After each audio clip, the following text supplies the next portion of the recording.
Injuries for practice today. Debo will be out. Ribs knee. Jawan Jennings out. Shin. Greenlaw out. Ankle. Ayuk's limited with his shoulder. Embry Thomas is limited with his shoulder. Go ahead. Brock was saying after the game that things started out a little choppy, but that over the course of the game, you guys started to figure out the blitzes a little bit more and understood when they might happen and how they might happen. When that happens and you're kind of doing things in game like that, how does that happen? Does it come from your coaches up above? Is it the quarterback kind of talking to you? How do you kind of figure things out as the game's going on? All the above. I mean, there weren't many changes made. It was more just settling Brock down on the looks and stuff and just helping describe to him what he just saw.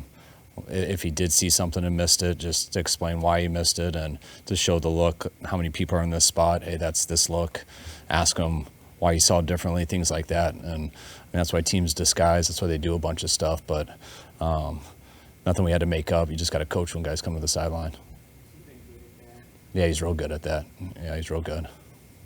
How did you spend your weekend? Did you watch any football? And did Mike McDaniel's team scoring 70 catch your attention at all? Yeah, I think it caught everybody's. No, it was an awesome weekend. You don't get much time to sleep in a little bit and relax. Got to go to a high school football game. Got to go to a very exciting cheerleading competition. My son, unfortunately, had a bye week, so I didn't get to see one of his games. And then it was awesome just to watch football all Sunday. A lot of it, I was in a high school gym, watching on my phone because I was in a cheerleading competition. But no, the Miami game was crazy. They played so good, and they really had it done. It seemed like with about 8 minutes to go, so it could have been a lot worse, but it was fun to watch. Your next two opponents playing each other too. Did you get a chance to watch that game? Yeah, that was cool just to watch both the teams. Our next two opponents.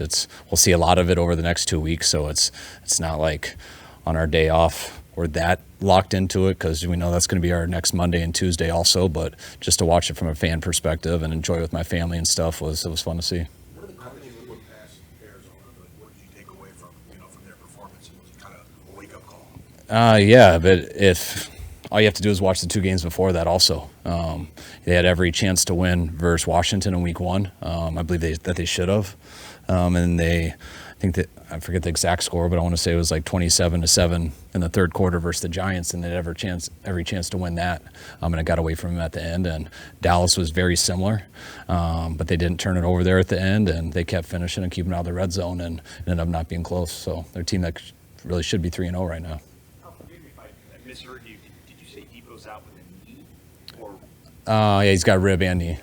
Yeah. is that something new that popped up? It was something we didn't really know till the next day. Later in that day, just him being sore and stuff. He didn't realize it till later. What did you say for Jennings? Shin. Cannon's defense in Philly and his defense in Arizona, how are they similar? How are they different? Has he changed anything? It's real similar because it's the scheme he runs, just the fronts and the coverages. And, he had such a sound, good scheme at Philly, and that's what it's been so far in these 3 games. So we'll see on tendencies and stuff how that changes up. It's still early in the year, how he's going to use his personnel and stuff like that. But you can still see he's doing what he does, and it's a very tough scheme. What do you see from Josh Dobbs? I think he's playing real good quarterback play right now. I mean, he's one of the reasons they've been in every game. They're really committing to the run, trying not to give up explosives and keep guys out of the end zone on defense, and he's not turning it over. He's been extremely decisive. When it's there, he consistently makes it. When it's not there, he plays it smart, doesn't turn it over. He's been able to scramble and make some plays, and he's been very competitive in the quarterback run game when they haven't honored him. This would be kind of an odd question, but when you're watching the Dolphins game or seeing any of your coordinators doing well, is there ever a sense of pride? You're always happy for people that you know, and also people you've been with. I think it's a lot more fun to watch guys in the AFC. Then you can truly cheer for them. When it's guys in our own division, our conference, it's not very fun. You're kind of annoyed. But no, it's always cool, especially guys that have been with you for a long time, because you get to see more formations, you get to see stuff that you do, and you get a lot more looks at it. What's been your impression of the way Mike is, especially with Tyreek? He said sort of short, fast motion. Kind of what you expect. I mean, Tyreek is such a unique dude. He's the one dude with those motions who is fast enough to run any route known to man off of him. And not many people are like that. So they get to try a lot of stuff with that, which Mike's as good as anyone at trying stuff and being creative. They did that in week 1 with the little cheat motion. We did it in week 2 after we saw it. The Rams did it about 3 times versus us in week 2. I've also seen every team probably do it since week 1. So it is a cool motion. And they got a real cool guy to do it with. What do you call it? We call it cheat. Yeah. Shortly after you hung out It's with cheating. us, Why is it cheating? I don't know. It looks just almost did it. It looks hard to stop people like Tyreek and Debo and stuff with a running start. That's usually only in the CFL. So it's cool to get him running sideways and still find a way to hit it vertically.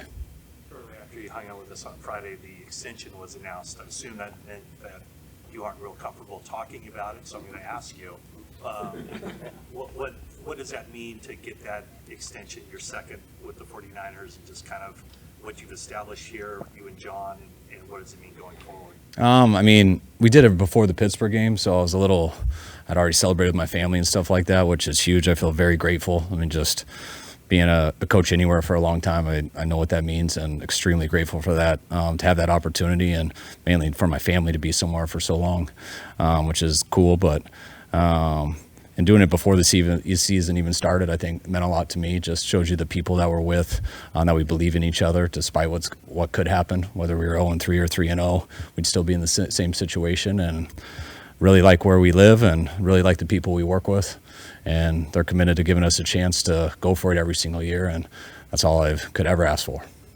The landscape of the NFL, and what's your previous long stint, like 4 years? Yep. So knowing that, you've now added a few years to your football life expectancy as a coach, how is that kind of, give me the perspective on just how difficult it is for a coach coming into a situation that wasn't real good to have that kind of staying power? I think it's tough because you don't know the people until you get in those situations. So sometimes when you come into a situation that looks really hard to win in the first couple of years, you're nervous about it because you know how the pressure goes when you lose, no matter what people say.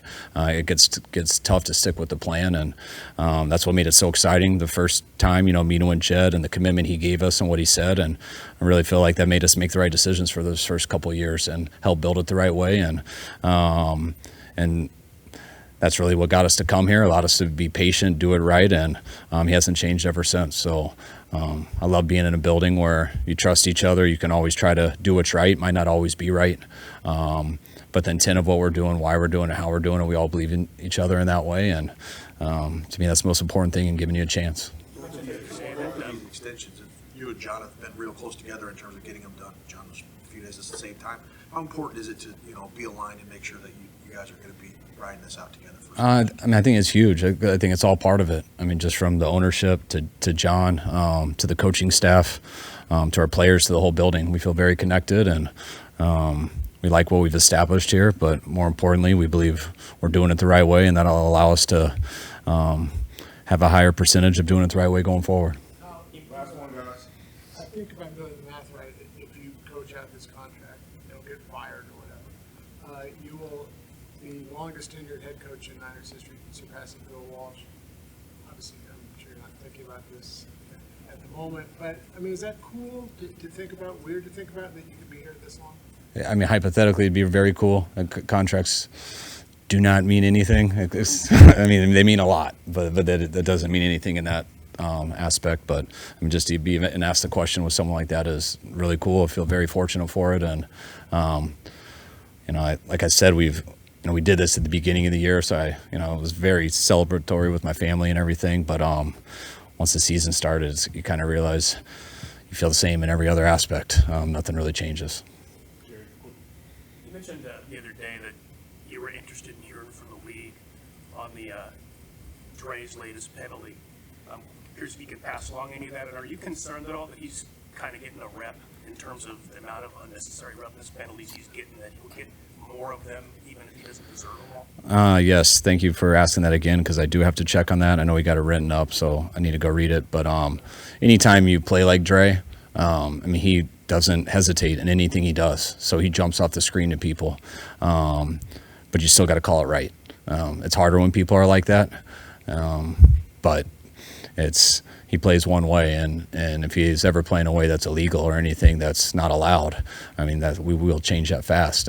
But Dre is a very talented athlete and very physical and a violent player who can play that fast and keep himself out of trouble for the most part. And I think he's done a very good job of that throughout his career. The hardest one was the one versus Herbert last year, which was just unfortunate, but I think he's done a real good job at it. All right, thanks, guys.